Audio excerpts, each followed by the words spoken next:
Welcome back my dear students. मैं हूं विवेक तापड़िया और यह है आपका channel physics in life and life. बच्चों, हम लोग शुरू करने जा रहे हैं पेपर 6। तो केंद्रीय विद्यालय के ये पेपर हम सॉल्व कर रहे थे। ये है पेपर 6। तो पार्ट 1 में शुरू के 10 सवाल हम करने वाले हैं। Let's start. ज्यादा हुआ तो ज्यादा भी कर लेंगे, 10 से 15 मिनट में जितने होंगे उतने। So the first question, which of the following is not a property of electric field lines? Electric field line की प्रॉपर्टी नहीं। Field lines are continuous curves without any breaks. सही है। Two field lines cannot cross each other. सही है। Field lines start at positive charge and at negative charge. सही है। They form closed loop. तो यहां पर आपको ध्यान रखना है बच्चों, एक होता है इलेक्ट्रिक फील्ड लाइन और एक होता है electrostatic field line.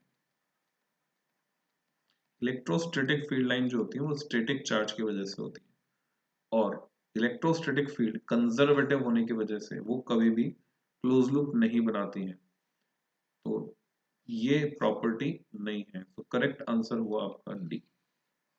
This is the correct answer.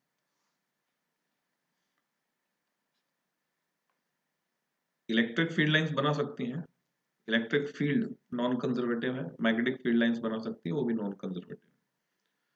Question number 2, when a medium of dielectric constant K is replaced by air, उसको हमने हवा से बदल दिया। Force of attraction between two charges separated by distance R, उस force का क्या होगा? फोर्स सबसे ज्यादा होता है वैक्यूम में, उससे थोड़ा सा कम एयर में, तो हम दोनों के लिए सेम मान लेते हैं।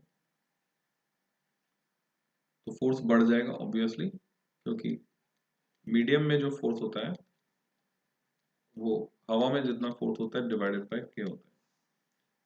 सो इंक्रीजेस के टाइम्स। अब लैंग्वेज में ऐसे लिखा रहता है के टाइम्स, इंक्रीजेस के टाइम्स, तो इट बिकम्स के times is more correct language. An electric dipole, विद्युत द्विध्रुव है ऑफ डाइपोल मोमेंट जिसका द्विध्रुव आघूर्ण है p, electric dipole p is placed in an electric field, विद्युत क्षेत्र में रखा है। फॉर व्हाट ओरिएंटेशन, किस कॉन्फ़िगरेशन में, किस अभिविन्यास में उसे रखा जाए between the electric field intensity E and dipole moment P, यानी एंगल आपसे पूछा है, जिससे कि पोटेंशियल एनर्जी डाइपोल की जीरो हो जाए। तो इसके लिए आपको फॉर्मूला पता होना चाहिए, पोटेंशियल एनर्जी डाइपोल की होती कितनी है। So this formula is applicable, minus P dot E, यानी minus PE cos theta. Theta 90 हो गया तो ये जीरो हो जाएगी, उसी को हम रेफरेंस पोजीशन बोलते हैं डाइपोल की। Fourth, parallel plate capacitor C, उसका चार्ज Q है, actual charges on the plates वो कितने होंगे? तो plus Q and minus Q। Force F between Q1 and Q2 separated by distance R is 90 Newton. It can be reduced to 10 Newton if the separation between them is made. हम चाहते हैं force 1/9 हो जाए, तभी 10 Newton हो जाएगा। तो R को कितना करना पड़ेगा? ऑब्वियसली 3R कर देंगे, क्या काम। R को 3R करते ही नीचे आ जाएगा 3R का स्क्वायर, तो 9 आ जाएगा। Sphere encloses an electric dipole within it. Dipole है तो नेट चार्ज 0, जितना पॉजिटिव उतना negative. Total flux across the sphere is 0 because sigma Q is 0। अब एक होगी, दो होगी, 10 डाइपोल हम ले। Seventh question, capacitor is charged by battery up to charge Q। Dielectric slab, dielectric constant जिसका K है, तो परावैद्युत पट्टिका उसमें हमने लगा दी, is inserted between plates, battery remaining connected, ये कीवर्ड है, ये आपको पता होना चाहिए। यानी बैटरी रिमेनिंग कनेक्टेड मतलब V कांस्टेंट, और बैटरी अगर हटा देते तो फिर charge constant. The charge on the plates of the capacitor will B, charge का क्या होगा? अभी पोटेंशियल कांस्टेंट है, देखिए चार्ज होता है नया charge Q dash equal to नई कैपेसिटी C डैश इंटू नया potential V dash. V dash V के बराबर है, उसमें कोई चेंज हुआ नहीं है। और C डैश कैपेसिटी, जब भी आप डाइलेक्ट्रिक कांस्टेंट के इंसर्ट करेंगे हमेशा, चाहे बैटरी कनेक्टेड हो चाहे ना हो, K टाइम्स हो जाएगी। तो अब मैंने यहाँ पे लिखा C डैश की जगह K times C, V dash की जगह V, और C इंटू V हो गया पुराना Q, तो चार्ज हो गया K टाइम्स Q। तो यहाँ पे हम आंसर बनाएंगे KQ। Question number 8, drift velocity of free electrons in a conducting wire जिसमें करंट I है वो V है,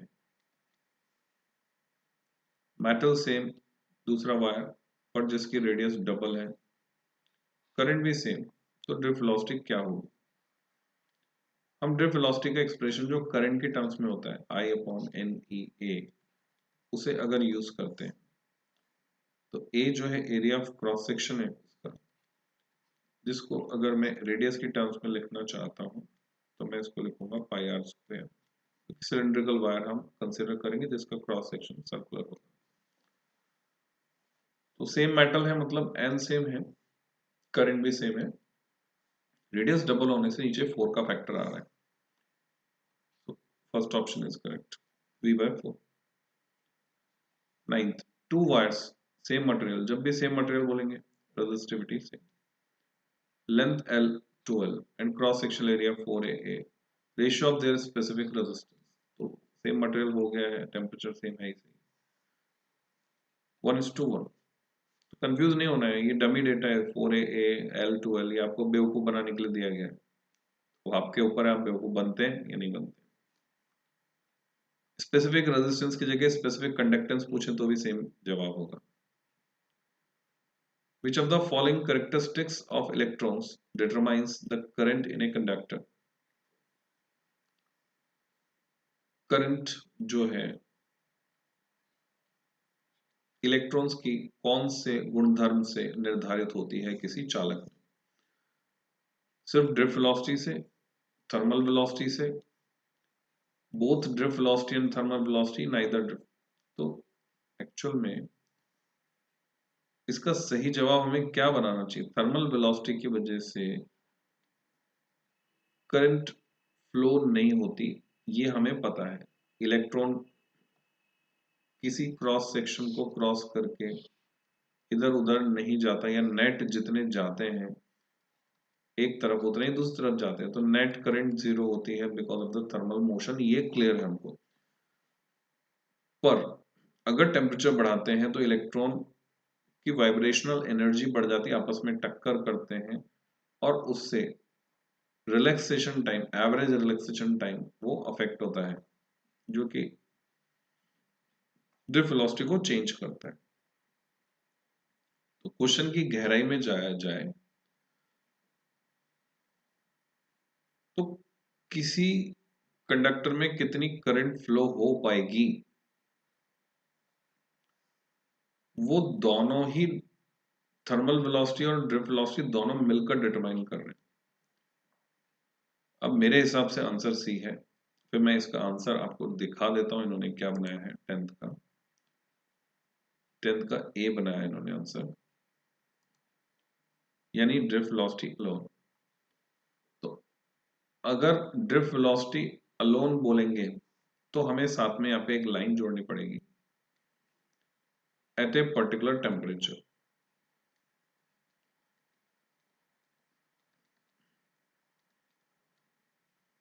अगर टेम्परेचर को फिक्स कर देते हैं तो थर्मल वेलोसिटी का कोई कंट्रीब्यूशन नहीं है करंट। कैसे, कारण मैंने आपको समझाया भी अभी, अदरवाइज आंसर में सी बनाऊंगा, यहां आंसर ए दिया हुआ है। थर्मल वेलोसिटी डायरेक्टली नहीं है, पर थर्मल एनर्जी की वजह से ये इम्पैक्ट आने वाला है। तो अगर नहीं दिया है यहां पर ये, फिर से हम इसको और थोड़ा सा एनालाइज करें,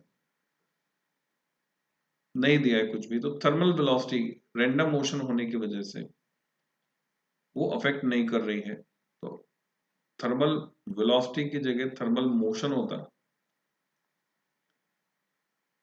तो हम इसको आंसर बनाते, थर्मल मोशन अफेक्ट कर रहा है, थर्मल वेलोसिटी नहीं। तो बात सिर्फ जरा सी है, यानी थोड़ा सा शब्दों का हेर फेर, तो इसको आपको समझना होगा। क्वेश्चन नंबर 11, वैसे सेकंड पार्ट में ले लेता हूँ मैं उसको, ठीक है। तो इसमें इतना ही। Happy learning.